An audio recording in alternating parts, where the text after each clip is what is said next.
Но если уж говорить про историю спирали, нынешний этап истории, в которой сейчас находится Украина, остальной мир, Русская империя, как ты ее ни назови, он какой-то эпизод из истории вам напоминает наиболее всего?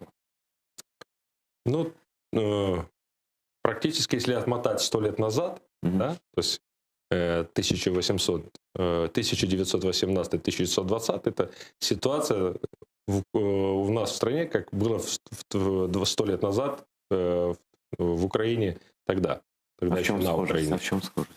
Ну, как раз усиленное влияние России и желание лишить независимости Украину. Тогда Россия это получилось, Советская Россия это получилась. Сейчас она это очень хочет, но у нее не получается. То есть уже определенным вещам мы научены, хотя шаблоны, которые они применяли, они до сих пор применяют. И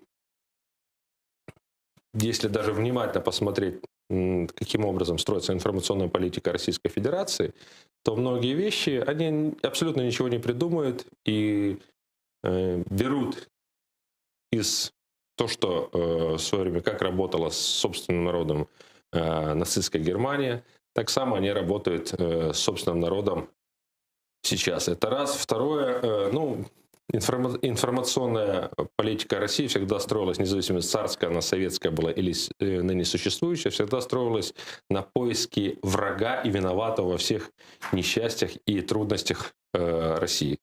В свое время это была Англия, потом Германия, потом Австро-Венгрия, потом опять Англия, потом близлежащие страны Польша, кто угодно. Да. Но только не сами они, то есть были виноваты в плохой жизни. Так же самое и сейчас. В плохой жизни или в тяжелой жизни России виноват кто угодно, но только не сама Россия. Миллиардеры, олигархи богатеют за счет собственного народа, а народу говорят: вы терпите, трудно. Вот в Украине все плохо, поэтому и мы плохо живем, потому что там фашисты, они притесняют народ Донбасса, они притесняли народ Крыма, поэтому вы терпите, и все у вас будет хорошо. И это процесс постоянно, это создание ложных ориентиров и увод от основных проблем.